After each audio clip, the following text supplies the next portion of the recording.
L'électricien a appelé à 14h47. J'étais en réunion avec 3 clients quand mon téléphone a vibré. Timur Gafurov, le gars que j'avais engagé pour réparer la lumière qui clignotait dans le bureau de ma défunte épouse. Je repoussais cette réparation depuis plus de 2 ans, incapable de me résoudre à changer quoi que ce soit dans cette pièce. J'ai failli laisser l'appel aller sur la messagerie. Puis j'ai vu le message qui a suivi, répondez, c'est urgent. Je me suis excusé auprès des personnes présentes, je suis sorti de la salle de conférence pour aller dans le couloir et je l'ai rappelé. Monsieur. La voix de Timur tremblait, se transformant presque en murmure. Il faut que vous rentriez chez vous tout de suite, et venez seul. Mon cœur s'est arrêté. Un incendie? Quelque chose s'était passé? Non, ce n'est pas un incendie. S'il vous plaît, monsieur Vorontsov, venez vite. Timur, que se passe-t-il? Tu me fais peur. Un long silence. Je pouvais l'entendre respirer, je pouvais entendre la peur dans chacune de ses expirations. J'ai trouvé quelque chose derrière le mur. Quelque chose que votre femme a caché. Sa voix s'est brisée. Monsieur Vorontsov, je crois qu'il faut que vous voyiez ça. Derrière le mur? De quoi parles-tu? S'il vous plaît, venez, c'est tout. Je ne veux rien dire de plus au téléphone. Je ne sais pas qui. Venez seul. La ligne a été coupée. Je suis resté un long moment dans le couloir, le téléphone pressé contre mon oreille, à écouter le silence. Ma femme était morte depuis plus de 2 ans. Elle avait été tuée dans un accident de voiture, ses freins avaient lâché sur une route de campagne sinueuse. Je l'avais enterrée, j'avais fait mon deuil, j'avais essayé de reconstruire une vie pour nos 2 enfants, et maintenant un électricien me disait qu'elle avait caché quelque chose derrière un mur. J'ai attrapé ma veste, j'ai dit à mon assistant que j'avais une urgence familiale et j'ai conduit jusqu'à la maison plus vite que je ne l'avais jamais fait de ma vie. Quand je suis arrivé, la maison était silencieuse. Trop silencieuse. La camionnette de travail de Timur était toujours garée dans l'allée. La porte d'entrée n'était pas verrouillée. Je suis entré en l'appelant par son nom. Je suis en haut. Sa voix provenait du premier étage, du bureau d'Ariadna. J'ai monté les marches 2 par 2. Mon cœur battait si fort que je le sentais dans ma gorge. La porte du bureau d'Ariadna était ouverte. Je n'étais pas entré dans cette pièce depuis des mois, peut-être plus. Après sa mort, j'avais fermé la porte et tout laissé tel quel. Ses livres étaient toujours sur les étagères. Son ordinateur était toujours sur le bureau. Son gilet était toujours drapé sur le dossier de sa chaise. Je ne pouvais pas affronter ces rappels de ce que j'avais perdu. Timur se tenait au milieu de la pièce, le visage pâle et les mains tremblantes. C'était un grand gaillard de 39 ans, aux épaules larges, le genre d'homme qui donnait l'impression de n'avoir jamais eu peur de rien. Mais à cet instant, il avait l'air terrifié. Monsieur Vorontsov, dit-il en pointant le mur derrière le bureau d'Ariadna. J'essayais de réparer la lumière, j'ai dû enlever l'applique pour vérifier le câblage, et j'ai remarqué que le mur sonnait différemment, ça sonnait creux. J'ai regardé le mur. Au début, je n'ai rien vu d'inhabituel. La même peinture crème que d'habitude. Les mêmes plaintes. Puis j'ai remarqué la jointure. Une ligne fine, à peine visible dans les plaques de plâtre, allant du sol au plafond. Le genre de jointure qu'on ne remarque jamais à moins de la chercher. Je ne voulais pas fouiller, a dit Timur, mais c'était juste là. J'ai poussé dessus. Il a tendu la main et a appuyé contre le mur. Un panneau a pivoté vers l'intérieur. Derrière, se trouvait une pièce dont je ne soupçonnais même pas l'existence. L'espace était minuscule, à peine plus d'1 mètre de large, creusé dans ce que j'avais toujours considéré comme un espace mort entre le bureau d'Ariadna et le placard du couloir. Une bande LED à piles courait le long du plafond, brillant encore faiblement après tout ce temps. À l'intérieur se trouvait un coffre-fort en métal d'environ 60 cm de haut, une boîte avec des dossiers, un ordinateur portable et un tableau en liège fixé au mur, couvert de photos, de documents et de notes adhésives reliées par des fils de couleur. Je suis entré dans la pièce secrète, mon esprit refusait d'assimiler ce que je voyais. Qu'est-ce que c'est? Ma voix me semblait étrangère. Timur, qu'est-ce que c'est que ça? Je ne sais pas. J'ai juste vu ça et je n'ai touché à rien, j'ai seulement regardé. Il y a quelque chose sur le coffre-fort. Une lettre avec votre nom dessus. J'ai baissé les yeux. Sur le coffre-fort reposait une enveloppe blanche, scellée avec un petit morceau de ruban adhésif, avec une inscription sur le devant, de l'écriture d'Ariadna, cette écriture familière et gracieuse que j'aimais depuis 6 ans. Pour Makari, s'il m'arrive quelque chose. Mes mains tremblaient quand je l'ai prise. Dois-je partir? A demandé Timur. Vous laisser seul? Reste, s'il te plaît. Je ne veux pas être seul en ce moment. J'ai ouvert l'enveloppe. À l'intérieur se trouvait une lettre de 4 pages. J'ai commencé à lire, et tout mon monde s'est effondré. Mon très cher Makari, si tu lis ceci, c'est que je ne suis plus là. Et je suis tellement désolé. Pardonne-moi pour ces secrets. Pardonne-moi de ne rien t'avoir dit. Pardonne-moi pour tout ce que tu vas découvrir. Je voulais te protéger. Protéger Léonide et Sérafima. Je pensais pouvoir gérer ça toute seule, rassembler assez de preuves et traduire Roman Krotov en justice sans mettre aucun de vous en danger. J'avais tort. Laisse-moi commencer par le début. En 2019, j'ai commencé à remarquer des incohérences dans l'inventaire des médicaments à la clinique Saint-Pantelimon. Des petites choses au début, quelques ampoules de morphine manquantes ici, un peu de promédol non comptabilisé là. Je pensais que c'était des erreurs d'écriture, des oublis d'infirmières, rien de sinistre. Puis j'ai commencé à tenir un registre strict. Et j'ai réalisé que ce n'était pas une coïncidence. Les disparitions suivaient un schéma précis. Elles se produisaient toujours les nuits où le docteur Roman Krotov restait travailler tard. Et il s'agissait toujours d'opioïdes, les médicaments avec la plus grande valeur sur le marché noir. J'aurais dû m'adresser aux autorités à ce moment-là. Faire part de mes soupçons et laisser les professionnels s'en occuper. Mais j'étais terrifié. Krotov est le médecin-chef de la clinique. Il a des relations partout. Au ministère de la Santé, dans la police, parmi les députés locaux. Je ne savais pas à qui je pouvais faire confiance, alors j'ai commencé ma propre enquête. J'ai construit cette pièce en mars 2022, j'ai engagé un artisan d'une autre région, je l'ai payé en liquide, je lui ai fait signer un accord de confidentialité. Je lui ai dit que j'avais besoin d'un espace sécurisé pour des documents secrets liés à mon travail. Dans cette pièce se trouve tout ce que j'ai rassemblé en 3 ans. Des enregistrements vidéo des rencontres de Krotov avec des trafiquants de drogue sur le parking de l'hôpital. Des rapports financiers montrant des transferts vers des comptes offshore pour un total de plus de 150 millions de roubles. Le témoignage du balayeur de l'hôpital, qui a vu Krotov sortir des médicaments de la pharmacie. Tout est là. C'est suffisant pour le faire enfermer à vie, Makariy.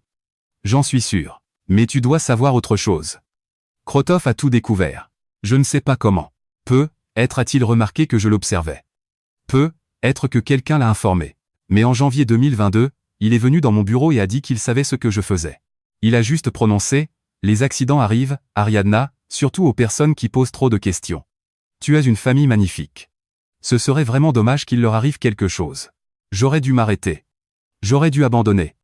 Mais j'étais si près du but, Makariy.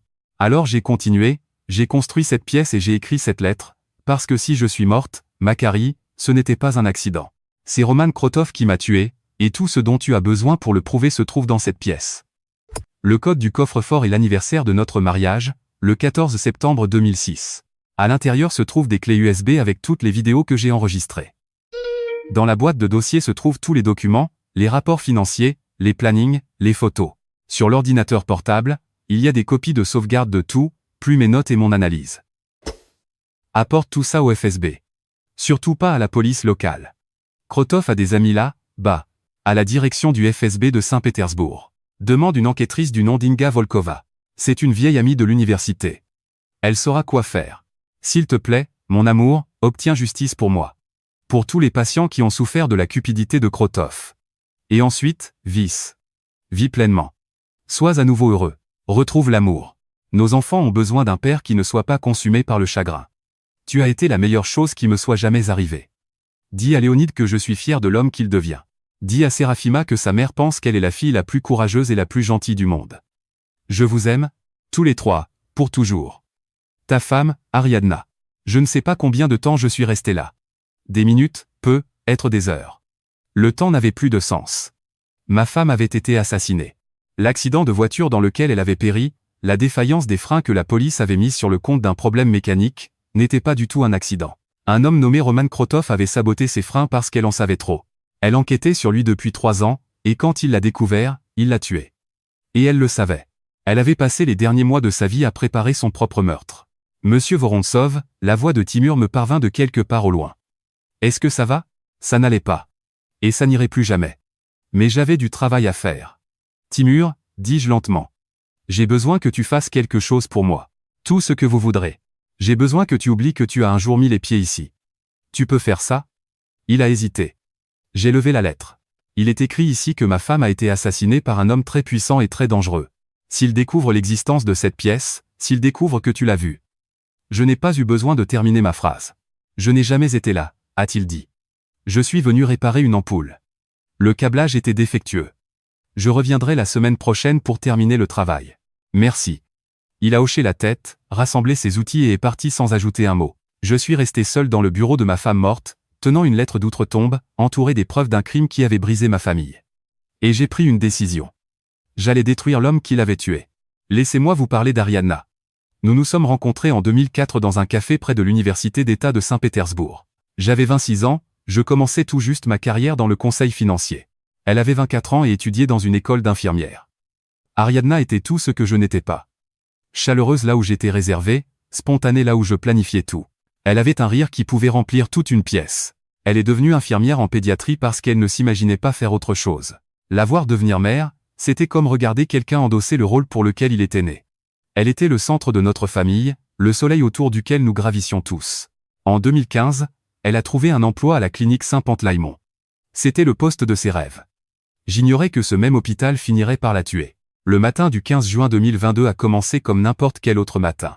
Ariadna a préparé le petit déjeuner, a embrassé Léonide et Séraphima pour leur dire au revoir, m'a dit qu'elle m'aimait. Puis elle est montée dans sa voiture et est partie au travail. Elle n'y est jamais arrivée. Sa voiture a défoncé une glissière de sécurité et a plongé d'une 60aine de mètres dans un ravin. Je me souviens de l'appel. Je me souviens de Léonide demandant pourquoi. Je me souviens des funérailles. Ce dont je ne me souviens pas, c'est d'avoir jamais remis en question le rapport de police. Défaillance des freins. Un accident tragique. Je l'ai accepté parce que je n'avais aucune raison d'en douter. Mais Ariadna s'y était préparée. Le code du coffre-fort était la date de l'anniversaire de notre mariage, comme indiqué dans la lettre, le 14 septembre 2006. À l'intérieur, il y avait 47 clés USB, chacune étiquetée avec une date et une brève description. Krotov rencontre un dealer sur le parking, mars 2021, Krotov sort des médicaments de la pharmacie, avril 2021, Krotov menace le docteur Pastoukov, juillet 2021. 3 ans de preuves méticuleusement rassemblées. La boîte à dossier contenait des documents, des photocopies de registres d'inventaire, des relevés bancaires de comptes offshore. L'ordinateur portable était crypté, mais le mot de passe correspondait aux dates de naissance de nos enfants, 011508032211. À l'intérieur, des dossiers triés par année. Des notes avec les mots d'Ariadna, Krotov devient de plus en plus audacieux, je dois agir plus vite. Je pense qu'il va bientôt passer à l'action. Je dois terminer la construction de la pièce. Vraiment? J'ai lu pendant des heures, regardant Roman Krotov, un homme que j'avais croisé lors d'événements à l'hôpital, un homme qui avait assisté aux funérailles d'Ariadna et m'avait dit à quel point il était désolé pour ma perte, rencontrer des trafiquants de drogue et compter de l'argent liquide. Et j'ai vu ma femme, courageuse et brillante, tout documenté avec la précision d'un scientifique. Je n'ai pas appelé la police locale. J'ai appelé la direction du FSB de Saint-Pétersbourg et j'ai demandé à parler à l'enquêtrice Inga Volkova. Quand j'ai enfin réussi à la joindre, un long silence s'est installé à l'autre bout du fil. Ariadna. Dit doucement Inga. Je n'en avais aucune idée. Elle m'avait contacté une fois, pour me demander si elle pouvait me faire confiance. Et puis je n'ai plus jamais eu de nouvelles. Elle est morte. Elle a péri dans ce qui ressemblait à un accident. Mais j'ai trouvé des preuves indiquant que c'était un meurtre. Monsieur Vorontsov, il va falloir que vous m'apportiez tout ce que vous avez. Et n'en parlez à personne. Si ce que vous dites est vrai, cet homme a déjà tué une fois. Il recommencera. J'ai mis les clés USB, les documents et l'ordinateur portable dans un sac de sport et j'ai conduit jusqu'à Pétersbourg. L'équipe d'enquête du FSB a analysé les vidéos et vérifié les documents. Ils ont interrogé le balayeur de l'hôpital, Alisher Rustamov, qui a tout confirmé. Les experts ont également examiné ce qu'il restait de la voiture d'Ariadna. Les durites de frein avaient été sectionnées avec un outil qui a laissé des marques distinctives, correspondant à un outil multifonction trouvé dans le bureau de Roman Krotov. Le 12 novembre 2024, Roman Krotov a été arrêté directement à la clinique Saint-Pantaleimon. Les chefs d'accusation, meurtre avec préméditation, trafic de drogue, fraude à l'assurance et entrave à la justice. J'ai regardé les images de l'arrestation aux informations, tenant la lettre d'Ariadna entre mes mains. On l'a eu, ai-je murmuré, Ariadna, on l'a eu. Le procès a commencé en mars 2025. J'y ai assisté tous les jours, assis au premier rang pour que Krotov soit obligé de regarder en face le mari de la femme qu'il avait assassinée. L'accusation a présenté les preuves, puis a diffusé un enregistrement audio avec la voix d'Ariadna. Je sais que ce que je fais est dangereux, mais je ne peux pas simplement fermer les yeux. Si vous écoutez ceci parce que je ne suis plus là, s'il vous plaît, sachez que j'ai essayé. Je ne regrette rien. J'ai pleuré. Toute la salle d'audience est restée silencieuse. Les jurés ont délibéré pendant 6 heures. Coupable sur tous les chefs d'accusation. Roman Krotov a été condamné à la réclusion à perpétuité dans une colonie pénitentiaire à régime spécial. Au moment de la lecture du verdict, il m'a regardé, et j'ai simplement brandi la lettre d'Ariadna. Les conséquences ont été complexes. La clinique Saint-Pantaleimon a fait l'objet d'une enquête complète. Les directives ont été réécrites. Les protocoles de sécurité renforcés. Et Ariadna est devenue une héroïne. Le service de pédiatrie a été rebaptisé Centre médical pour enfants Ariadna Vorontsova. Léonide et Séraphima ont dû apprendre la vérité. Maman a été très courageuse, et je dis à Séraphima. Elle a essayé d'arrêter un homme mauvais. C'est ça le courage. Avoir peur, mais le faire quand même. 2 ans ont passé depuis que j'ai trouvé cette pièce secrète. J'ai 48 ans maintenant. Léonide étudie le droit à l'université de Saint-Pétersbourg, il veut devenir procureur. Sérafima a 15 ans, elle travaille sur une biographie de sa mère. Je veux que les gens sachent qui elle était, m'a-t-elle dit. Pas seulement l'héroïne, mais la maman. Je me rends régulièrement sur la tombe d'Ariadna. Sur la pierre tombale, il est gravé « Ariadna Viktorovna Vorontsova, 1980-2022. Épouse et mère bien-aimée, héroïne. Elle a quand même fait ce qui était juste. Je lui raconte que Krotov pourrit en prison et qu'elle me manque à chaque heure de la journée. Mais je lui dis aussi que je n'ai pas cessé de vivre. J'ai recommencé à avoir des rendez-vous amoureux, prudemment pour l'instant. Il y a une collègue du nom de Renata qui me fait rire. Ariadna approuverait, elle voulait que les gens qu'elle aimait soient heureux. Il me reste encore des questions. Savait-elle tout, ce dernier matin-là? Je n'aurai jamais les réponses. Mais je choisis de croire que son dernier matin a été beau, que ce baiser était sincère et qu'elle est partie travailler avec la conviction qu'elle pourrait survivre. Timur Gafurov est revenu l'année dernière pour terminer la réparation du luminaire. Je l'ai payé le triple. Il n'a pas cru à la version officielle que je lui ai racontée, mais c'est le genre d'homme qui sait quand il faut tenir sa langue. La pièce secrète est vide maintenant, elle a été de nouveau scellée. Mais je sais qu'elle est là. Parfois, je pose ma main contre le mur et j'essaie de ressentir la présence d'Ariadna. Elle était si courageuse. Les gens que nous aimons ne nous disent pas toujours tout, ils gardent des secrets pour nous protéger. Je comprends pourquoi elle a fait ça. Je ne peux qu'être reconnaissant pour le temps que nous avons eu ensemble et pour cet amour qui était vrai. Nous sommes dimanche matin maintenant. La maison sent le café. Dans 1 heure, nous irons au cimetière. Nous ne sommes plus la famille que nous étions, mais nous sommes tout de même une famille. Intacte, grâce à une femme qui a construit une pièce secrète et à une lettre qui commençait par « Si tu lis ceci, c'est que je ne suis plus là. Merci de m'avoir écouté. Vous n'êtes jamais seul.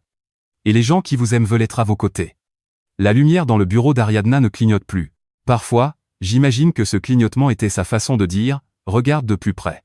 Il y a quelque chose que tu dois trouver. » Son amour a traversé la mort pour traduire un meurtrier en justice. Son amour nous a sauvés. Repose-toi maintenant, Ariadna. Tu l'as bien mérité.